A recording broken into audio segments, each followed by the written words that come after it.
بسم اللہ الرحمن الرحیم۔ حضرت خواجہ نظام الدین چشتی رحمۃ اللہ علیہ کا ارشاد مبارک ہے،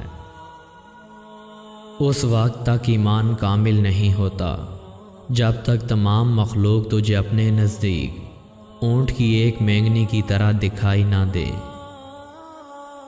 صرف اللہ تعالیٰ پر بھروسہ کرنا چاہیے اور کسی مخلوق سے امید نہیں رکھنی چاہیے۔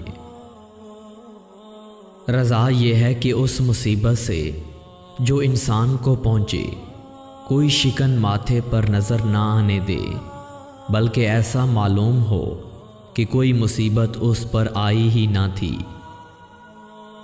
محبت الہی چاہتے ہو تو اپنے مرشد کو جتنی زیادہ ہو سکے محبت و احترام دو۔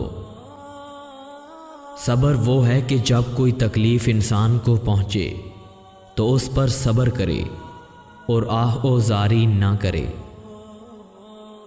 فکر دنیا میں آخرت کے گناہ کے دروازے کی کنجی ہے۔ جس کے دل میں دنیا کی محبت ہے وہ دنیا پرست ہے۔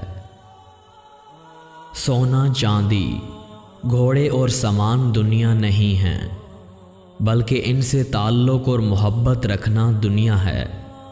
اگر اس سے محبت اور تعلق نہ رکھے تو یہ دنیا نہیں۔ متقی وہ ہے کہ جو گناہ میں کبھی ملوث نہ ہوا ہو، اور تائب وہ ہے کہ جس نے ذوق گناہ چکھا اور پھر توبہ کی ہو۔ جوانی میں توبہ کی فضیلت ہے، بڑھاپے میں اگر توبہ نہیں کرے گا تو کیا کرے گا؟ تم اچھی طرح سمجھ لو کہ دنیا اور اہل دنیا کو پیدا ہی نہیں کیا گیا۔ خدائے واحد کی طرح خلقت کو بلانا اسلام کا سب سے اعلیٰ اور ایمان کا سب سے مضبوط کام ہے۔